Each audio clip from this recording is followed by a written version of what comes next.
Have you ever been asked to substitute teach a class you've never done before? Your first instinct is probably to say, no way, not doing it. Trust me, I've had those exact feelings, but I said yes anyway.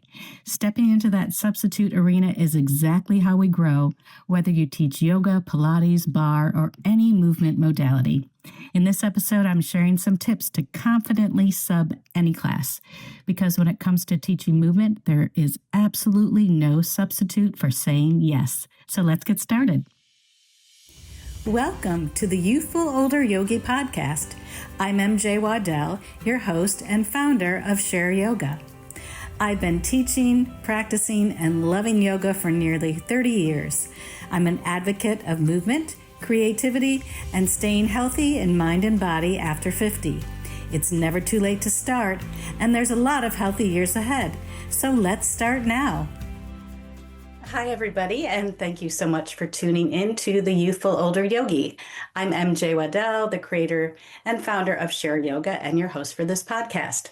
So I am recording this on a brand new computer. I'm not sure what's going to happen, because it's moving back and forth. So if you're watching on YouTube, thank you for your patience. And this episode is entitled, There is No Substitute for Yes, Tips for Substitute Yoga Teachers. So I'm still up here in my hometown of Fairport, New York. It's just the 4th of July weekend right now. You'll see this the following weekend. But it's been wonderful so far to be back up here, connecting with family and friends, and also taking yoga, experiencing new things. And also I've been able to teach yoga. So remember back in grade school when you knew you're going to have a substitute teacher, and basically that immediate reaction was like, oh yes, we're going to get away with so much stuff. Anything, we can do anything today.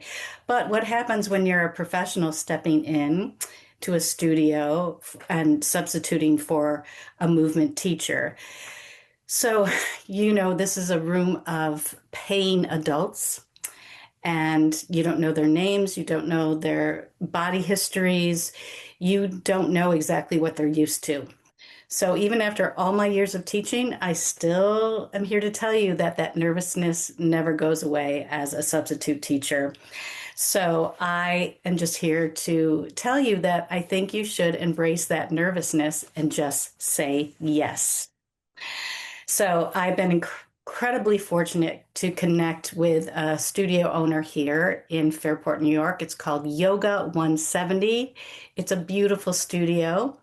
And she, the owner, Allie, she was very enthusiastic, and based on pure blind faith, she, without ever seeing me teach, she's asked me to substitute for a few classes at her studio, which I'm very, very grateful for. So my first class that I substituted was a 60-minute, it's called Active Vinyasa Flow, and I was not able to observe the teacher before I taught the class. So I just asked the owner a little bit about the class and just to get some inside information. And I said, what do they like? And she said, they like a workout. Okay, so I literally put myself through a challenging workout before I taught the class, and I shifted some sequences, and I showed up to teach, and I taught exactly the way I normally teach. I focused on the felt experience, and I taught without music, and I'm pretty sure they were used to having a playlist. But they stepped up to the challenge, their challenge just as much. Their challenge with a new teacher, their challenge with new cueing and new sequences and a new voice. I did ask for feedback from a couple of my friends that took the class, and they did say it was challenging and different. And that's what we are as substitute teachers. And then right after that, the studio owner asked me if I could substitute for another class called Total Body Tone, something like that. Now, this is a yoga studio, but this class it's not yoga. It's straight up weights and resistance. So immediately my brain default was like, oh, maybe, I don't typically teach that anymore, and I'm just a yoga teacher. Maybe I should say no. But I caught myself and reminded myself why I'm up here this summer, to try new things, to connect, and also to cast my net out into the yoga community here, which I used to be a large part of. And I thought, I taught aerobics for years. I've taught some yoga sculpt classes. I myself do at my home practice, I do weights and resistance bands, and I know how the body moves. So I said yes. And then I just got to work. I found an upbeat playlist on Pandora. I mapped out the class. I was going to do 3 blocks: a lower body block, upper body block, core block. And at the studio, they only had 2 pound weights, and you can't really create much resistance with 2 pound weights. So I had them put two of each in each hand. So they had 4 pound weights in each hand. And then I instructed them. We did it very slow and controlled and resistance based. And we did, I think, 3 times each block, 2 or 3 times. So really just pure functional movement. And it was really fun. I loved creating the class. They had a good time, and it turned out to be a very beneficial experience. And so if I let fear dictate my answers, I never would have discovered and created that class or created a different sequence. And that brings me to my core message today in this episode is that, and this is not just for yoga teachers, this is for movement teacher, for Pilates instructors, barre instructors, somatic educators, anyone that leads human movement. When everything in your mind tells you to say no out of fear or lack of comfort, that's the exact moment that you need to say yes, because this is where your evolution begins when you say yes to these things. So whether you're stepping up onto the mat or up to a bar or a reformer, I just have a few foundational tips I'd like to share with you navigating the unknown as a substitute teacher. But before we dive into these tips, I do want to, speaking of yes, I want you to invite you to say yes to yourself this autumn for my Nurture and Nourish retreat on Bald Head Island. It's happening September 29th through October 3rd, 2026 this is. And please let me emphasize that this is not your typical yoga retreat. Yes, we will have mindful movement and meditation offered in the morning and in the evening, but this experience is completely choose your own adventure.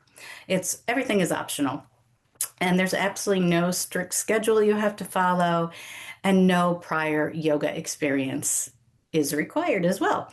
So, literally, all you need to do is bring a sense of adventure and willingness to unplug, rest, reset, and enjoy the healthy food options prepared for you and this exquisite, untouched beauty of Bald Head Island. Remember, everything is taken care of for you the minute you step onto the island, and it's really a magical place to fill your cup back up.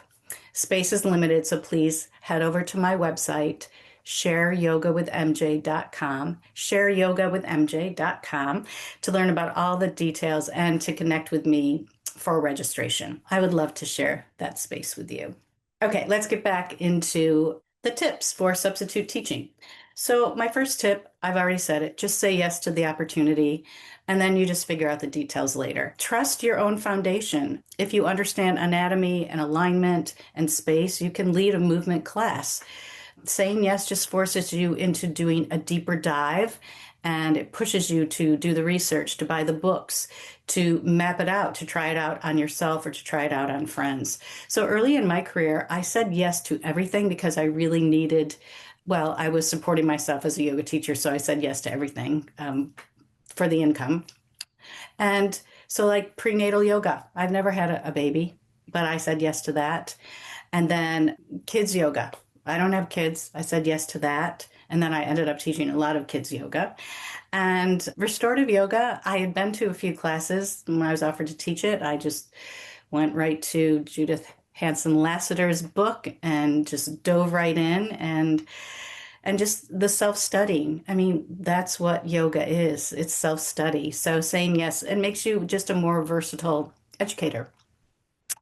Second tip is just do your homework, observe the energy. If you have a chance and time permits, you go to that studio to take a class where you're going to substitute specifically with the teacher that you're subbing for, so you can understand how they teach. You go in with zero judgment, and you aren't there to critique them or to copy them.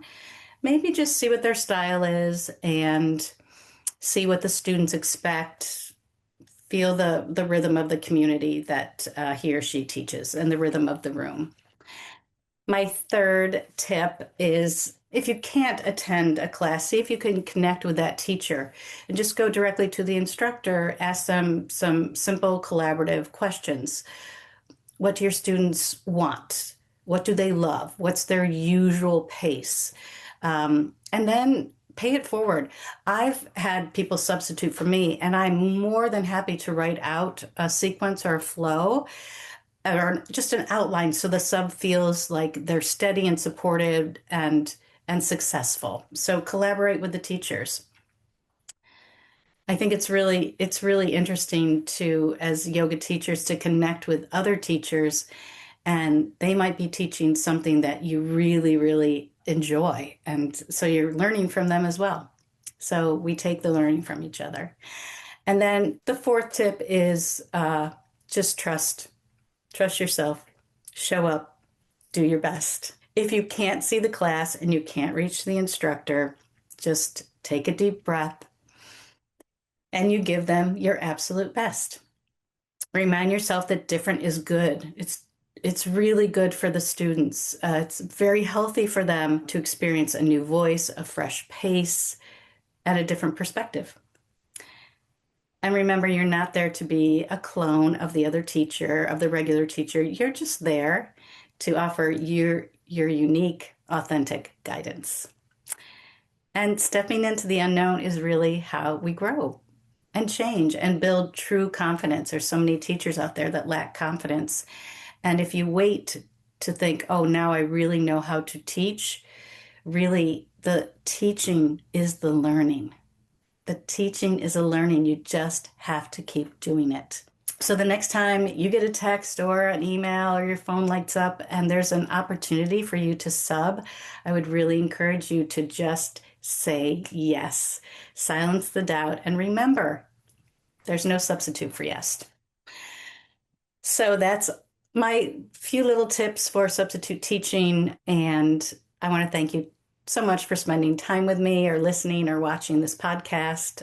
And if you've had a funny experience or a wild experience as a substitute teacher, I'd love to hear your experience with it and how you handled it. You can always send me an email. Go to my website, shareyogawithmj.com. There's a connect with me or contact me and just shoot me an email. I'd love to hear from you. And until the next time, keep moving, keep practicing, enjoy your summer, and keep sharing yoga. Namaste. Thank you so much for listening. Now you can go to my show notes on YouTube or Buzzsprout and send me a voicemail or email. I'd love to hear what topics you'd like me to speak about, what your thoughts are on the episodes, and maybe I'll share your message on a future episode. Please subscribe to my website, shareyogawithmj.com, so you can receive my newsletters and be first to know about my retreats, workshops, courses, and freebies.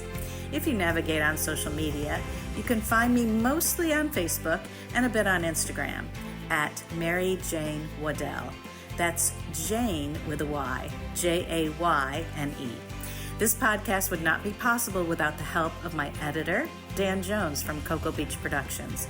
You can find Dan at cocoabeachweb.com. And of course, thanks to my generous guests who share their time, insights, and youthful wisdom. Remember, the Youthful Older Yogi podcast is presented solely for educational, inspirational, and entertainment purposes. It is not intended as a substitute for a physician or other qualified professionals. Okay, yogis, stay well, stay youthful, and keep sharing yoga.